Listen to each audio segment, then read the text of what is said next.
Chapter 22 is about developmental genetics. Developmental genetics are the basis of development and behavior. Developmental genetics are determined by the interaction between genes and environment. For example, we have a zygote, 2N, composed of an egg, N, and a sperm, N. And these two unequal cells are going to create a differentiated cell fate. In the beginning, we have the sperm plus the oocyte, which forms the zygote, then the 2-cell stage, then the 4-cell stage, then the 8-cell stage, then the morula, and then the blastocyst. At each stage, we have changes in chromatin, DNA methylation, and transcription, which in turn will determine the cell fate. Cell determination is the ability of a cell to develop into a specific type. And we have 4 types of determinations. Totenpotency, which is the embryo at the 8-cell stage. Pluripotency, which is the embryo at the 7-day stage. Multipotency, which is the embryo or fetus at an 8-week stage. And monopotency, which are the cells in the umbilical cord. Adult cells, such as nerve, skin, blood, and muscle cells, have a little bit of monopotency and multipotency, and they can also be induced to pluripotency by the IPS reprogramming factors.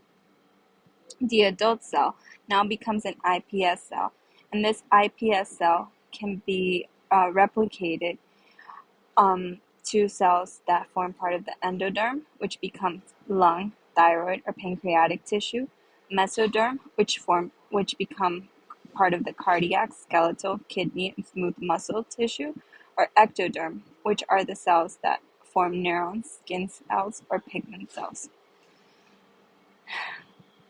Inducing an adult cell into an IPS cell by reprogramming factors has applications on brain development, disease, and drugs. Cloning. When we're talking about cloning, we can talk about plants, which can be easily manipulated genetically, and they have 3 types of genomes: the nuclear, mitochondrial, and chloroplast genome, whereas mammals only have the nuclear and mitochondrial genome. Mammals retain information from the original zygote, and 3 animals are needed for cloning in mammals. The nucleus donor, and in the Dolly the sheep sample, the cells were obtained from the mammary gland tissue. We have an egg donor, which is going to donate the cytoplasmic or mitochondria genes, and the surrogate mother. Clones are not genetically identical, in part due to the cytoplasmic mitochondria genes from the egg donor. Now, when a cell completes its cycle and its function, it can undergo cell death.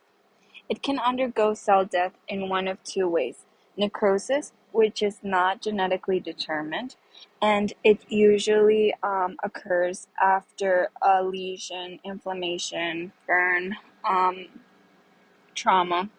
Or we have apoptosis, which is triggered by viral infection, DNA damage, or mitochondrial damage. Apoptosis is programmed cell death and consists of activation of the caspases, which degrade the essential proteins of DNA at specific sites by the means of DNases, which degrade the nuclear genome. The cell then shrinks and is phagocyted, and excessive apoptosis is seen in Alzheimer's and Parkinson's disease. However, apoptosis also has benefits, since it is required at some stages of development. For example, in the tadpole, it's required during the metamorphosis stage, and in humans is required during embryonic development, in which the digits separate and form the hands. Throughout developmental genetics, we can see that there are similar genetic pathways among organisms, and this is called Evo-Devo. There are common key genes in different types of organisms or homologs responsible for similar behaviors. Okay, that is all for chapter 22.